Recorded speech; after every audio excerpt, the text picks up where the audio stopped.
राजस्थान विधानसभा 2023 के लिए राजनीतिक पार्टियों ने अपने प्रत्याशियों की जीत के मैनेजमेंट तैयार कर लिए हैं। साथ ही सोशल मीडिया पीआरई चुनाव घमासान शुरू हो गया है। भारतीय जनता पार्टी अजमेर संभाग की आज मीडिया और आईटी सेल की बैठक आयोजित की गई। इस बैठक में भाजपा के राष्ट्रीय पैनलिस्ट डॉक्टर कौशल कांत मिश्रा और प्रदेश प्रवक्ता मदन प्रजापति मौजूद रहे, जिन्होंने संभाग से आए सभी पदाधिकारी और कार्यकर्ताओं को संबोधित करते हुए जीत की गणित बताई और किस तरह से आईटी विभाग को मजबूत करते हुए केंद्र सरकार की जन कल्याणकारी योजनाओं की जानकारी देने और राज्य सरकार की विफलताओं को सोशल मीडिया के माध्यम से आम जनता तक पहुंचाने का काम करेंगे, इसके निर्देश दिए गए। इस मौके पर मीडिया से बातचीत करते हुए बीजेपी के प्रदेश प्रवक्ता मदन प्रजापति ने बताया कि राजस्थान में कांग्रेस की सरकार हर मोर्चे पर विफल साबित हुई है। भ्रष्टाचार हो या फिर बेरोजगारी चरम पर ही रही है। आरपीएससी के माध्यम से भ्रष्टाचार का खुला खेल चलाया गया, तो वहीं मंत्री स्तर के नेता रिश्वत के मामले में पकड़े गए। इसी प्रकार युवाओं के साथ कुठारघात किया गया और उनके साथ वादा खिलाफी की गई। किसान को उनकी फसलों का दाम भी नहीं दिया गया। महिला और बालिका अत्याचार में राजस्थान पहले स्थान पर पहुंच गया। इन सभी मुद्दों को लेकर भारतीय जनता पार्टी जनता के बीच जा रही है। साथ ही राजस्थान की जनता के लिए बेहतर योजनाओं के साथ बीजेपी मैनिफेस्टो तैयार करेगी और एक बार फिर राजस्थान में भारतीय जनता पार्टी की सरकार बनेगी। केंद्र सरकार के साथ राजस्थान डबल इंजन के रूप में काम करेगा और विकास के नए आयाम स्थापित होंगे। उन्होंने कहा कि भारतीय जनता पार्टी में किसी प्रकार का विरोध नहीं है। पार्टी जीताऊ उम्मीदवार का चयन कर मैदान में आ रही है। तैयार की है अजमेर में, मगर क्या विधायक पद के लिए 2 उम्मीदवार तैयार नहीं कर पाए 20 साल में? देखिए, भारतीय जनता पार्टी का जो टिकट मिलता है वो सर्वे, सहमति और समीकरण के हिसाब से मिलता है और बिल्कुल कार्यकर्ताओं की ध्यान में रखते हुए सर्वे के आधार पर, सहमति के आधार पर और समीकरण के आधार पर दिए गए। निश्चित रूप से कार्यकर्ता उसमें खुश है। प्रचार के लिए यूज किया जाएगा। यही भारतीय जनता पार्टी या गुजरात के अंदर अंतिम पंक्ति में बैठे हुए व्यक्ति को जो है मुख्यमंत्री बनाया जाता है और इसी भारतीय जनता पार्टी के बूथ स्तर का कार्यकर्ता आज देश का गृह मंत्री है। इसी भारतीय जनता पार्टी के अंदर काम करने वाले माननीय नरेंद्र मोदी जी प्रधानमंत्री है। ये सवाल आपको कांग्रेस से पूछना चाहिए। मैं समझता हूँ कि जिस तरीके से एक परिवार के अलावा कुछ नहीं होता और सत्ता का संघर्ष कैसा होता है वो आपने पिछले 5 साल में देखा नहीं कि माननीय मुख्यमंत्री जी और उनके जो उप मुख्यमंत्री ने सचिन पायलट एक सरकार गिराना चाहता था और एक सरकार बचाना चाहता था। तो क्या एक पार्टी परिवार ना व्यक्तिवाद पे पार्टी चल रही है और ना परिवारवाद पे पार्टी चल रही है। पार्टी कार्यकर्ताओं का जन भावना और जन समर्थन के आधार पर चल रही है। तो फिर वो काफी मांग करते हैं। देखिए, ये उनका व्यक्तिगत निर्णय है, मैं इस पर कोई टिप्पणी नहीं करना चाहता। हमारा संकल्प पत्र आ रहा है, लेकिन मैं आपको फिर भी बताता हूं कि राजस्थान में भारतीय जनता पार्टी जो कांग्रेस के कुशासन से परेशान है, उस जनता के लिए, उन युवाओं के लिए, उन किसानों के लिए और उन माताओं बहनों के सम्मान के लिए कार्य करेगी। राजस्थान में संपूर्ण रूप से राजस्थान में जनसेवकों की सरकार बनेगी और इन भ्रष्टाचारियों का सफाया होगा। आप तो पत्रकार हैं, योजनाएं बंद करने का काम किसका होता है? हमारी सरकार के अंदर किसानों को बिजली के बिल पे सब्सिडी थी, राजस्थान के मुख्यमंत्री बने और किसानों की सब्सिडी के ऊपर कुंडली मार के बैठ गए। राजस्थान के अंदर अन्नपूर्णा रसोई चलती थी, राजस्थान के मुख्यमंत्री आए, 3 साल तक अन्नपूर्णा रसोई बंद कर दी। अगर उनको नाम बदलना था तो नाम बदल देते।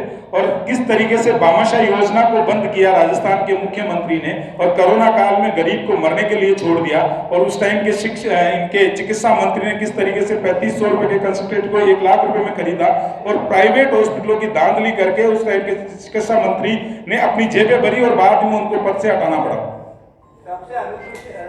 देखिए, भारतीय जनता पार्टी का बड़ा परिवार है और निश्चित रूप से भारतीय जनता पार्टी के अंदर कार्यकर्ता जो है योग्य कार्यकर्ता बहुत होते हैं और 5 साल तक वो जनता के बीच में रहते हैं, टिकट की आस होती है।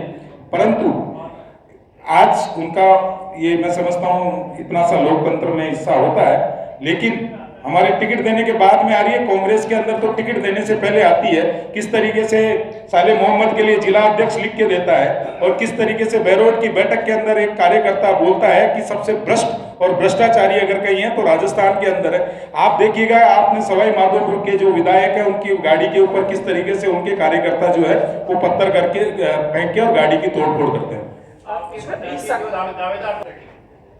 देखिए, ये कांग्रेस द्वारा सोची समझी चाल है। चुनाव के अंदर भारतीय जनता पार्टी और भारतीय जनता पार्टी के कार्यकर्ताओं को बदनाम करके एक नैरेटिव माननीय मुख्यमंत्री जी चलाना चाहते हैं, लेकिन इस तरीके की निम्न स्तर की राजनीति राजस्थान की जनता जानती है और वो निश्चित रूप से चुनाव में इसका जवाब देगी। पिछले 20 साल गोद के अंदर पिता का सर होता है, कहीं माँ की गोद के अंदर बेटे का सर होता है, और फिरौती जिस राजस्थान में देखने को नहीं मिलती थी, सुनने को नहीं मिलती थी, वहाँ व्यापारियों से किस तरीके से फिरौती मांगी जाती है, किस तरीके से शिक्षा के पूरा का पूरा सिस्टम इन्होंने खराब कर दिया। और आपने देखा होगा कि अंग्रेजी माध्यम के विद्यालय खोलने की बात करते ना बिल्डिंग होती है और ना कोई बजट में प्रावधान होते हैं। हिंदी माध्यम विद्यालयों को अंग्रेजी में कन्वर्ट कर दिया जाता है, और इसी संभाग के अंदर आपने देखा होगा इनके उस टाइम के निर्देशक, शिक्षा के जो निर्देशक थे, उन्होंने एक प्रिंसिपल से अंग्रेजी की 2 लाइनें बुलवाई, उसके बाद में वो अंग्रेजी की लाइन नहीं बोल पाया, उसको बर्खास्त करना पड़ा। आज राजस्थान युवाओं के लिए, महिलाओं के लिए, किसानों के लिए जिस तरीके से असुरक्षित हो गया है, आज परिवर्तन की लहर आ रही है और राजस्थान की जनता बड़ी निगाहों से भारतीय जनता पार्टी की तरफ देख रही है। और इस 2023 के चुनाव के अंदर राजस्थान की जनता मन बना चुकी है कि भारतीय जनता पार्टी को प्रचंड बहुमत के साथ जिताएंगे। एक देश के अंदर गरीब कल्याण की पे काम करने वाले देश के माननीय प्रधानमंत्री जी जो हैं, जो इस राजस्थान को 23 जिलों में मेडिकल कॉलेज देते हैं, राजस्थान को ढाणी से गांव से और गांव से शहर को जोड़ने के लिए प्रधानमंत्री सड़क योजना चलाते हैं और राजस्थान के लिए पक्के घरों की व्यवस्था करते हैं, हर घर नल योजना के तहत शुद्ध जल पहुंचाने का काम करते हैं, और आज़ादी के बाद भी 100% जो है गरीब के घर में बिजली पहुंचाने का काम कोई करता है तो देश का प्रधानमंत्री करता है। देश के प्रधानमंत्री को अंतिम पंक्ति में बैठे हुए व्यक्ति की चिंता है और राजस्थान के मुख्यमंत्री को पैसों की चिंता है। मुख्यमंत्री जी कहते हैं कि अभी जो जिनकी नियुक्ति अभी दोबारा की गई है तो मैंने कागज नहीं देखे। मैं कहना चाहता हूं मुख्यमंत्री जी, आप कागज नहीं देखते हैं, आप नोट देख के नियुक्ति करते हैं। आज राजस्थान की जनता को जवाब देना पड़ेगा आपको कि 2 करोड़ रुपए लेके बाबूलाल कटारा को नियुक्ति किसने दी है। आज आप जरूर पूछेगा प्रियंका गांधी से कि राजस्थान की महिलाओं के लिए वो क्या बोलती हैं, क्या सोचती हैं, और राजस्थान के 70 लाख युवाओं के जो करोड़ों परिवार है उनकी संवेदनाएं प्रियंका गांधी के ऊपर है कि नहीं है। और ये भी पूछिएगा कि राजस्थान का किसान आत्महत्या करने के लिए मजबूर हो गया, उस किसान के लिए आप किस तरीके की व्यवस्था करेंगे? ये नहीं करेंगे। ये सिर्फ राजस्थान को पर्यटक स्थल समझती हैं, कभी बच्चों को शेर दिखाने के लिए आती हैं और आजकल इनका राजनीतिक पर्यटक चल रहा है। कार्यशाला थी, उसी संदर्भ में हम लोग जयपुर से यहाँ आए थे और आप सब लोगों से भी मिलने का मन था तो हम लोग मिल लिए आपसे। आज राजस्थान के अंदर चुनाव है और 2018 के अंदर जब राजस्थान में चुनाव थे तो कांग्रेस का घोषणा पत्र था। उस घोषणा पत्र के मुख्य बिंदु जो थे उसके अंदर किसानों का कर्ज माफ था, युवाओं को बेरोजगारी भत्ता था, लेकिन राजस्थान के अंदर किसानों को कर्ज माफ तो नहीं हुआ है, लेकिन 22,000 से अधिक किसानों की जमीन के नीलामी के नोटिस मिल गए, कुर्क के नोटिस मिल गए और 19,544 किसानों की जमीन राजस्थान में नीलाम हो गई। इस राजस्थान के अंदर आन बान और शान माने जाने वाली पगड़ी, अन्नदाता की पगड़ी पे लात मारने वाले विधायक के ऊपर माननीय मुख्यमंत्री जी कुछ नहीं कहते हैं और किसानों को किस तरीके से आत्महत्या करके लाइव वीडियो बना के आत्महत्या करने के लिए मजबूर हो जाना पड़ता है इस कांग्रेस की सरकार में। इस कांग्रेस की सरकार के अंदर किसान को उर्वरक नहीं मिलता। माननीय मुख्यमंत्री जी के भाई उर्वरक चोरी के अंदर नाम आता है। इस राजस्थान के 70 लाख युवा पेपर लीक से प्रताड़ित है और माननीय मुख्यमंत्री जी द्वारा हस्ताक्षरों द्वारा नियुक्त आरपीएससी का सदस्य बाबूलाल कटारा उसके अंदर पाया जाता है। आज देखा जाता है कि भ्रष्टाचार पेपर लीक में किस तरीके से राजस्थान की सरकार के मंत्री, विधायकों के रिश्तेदार, मित्रों का हाथ है।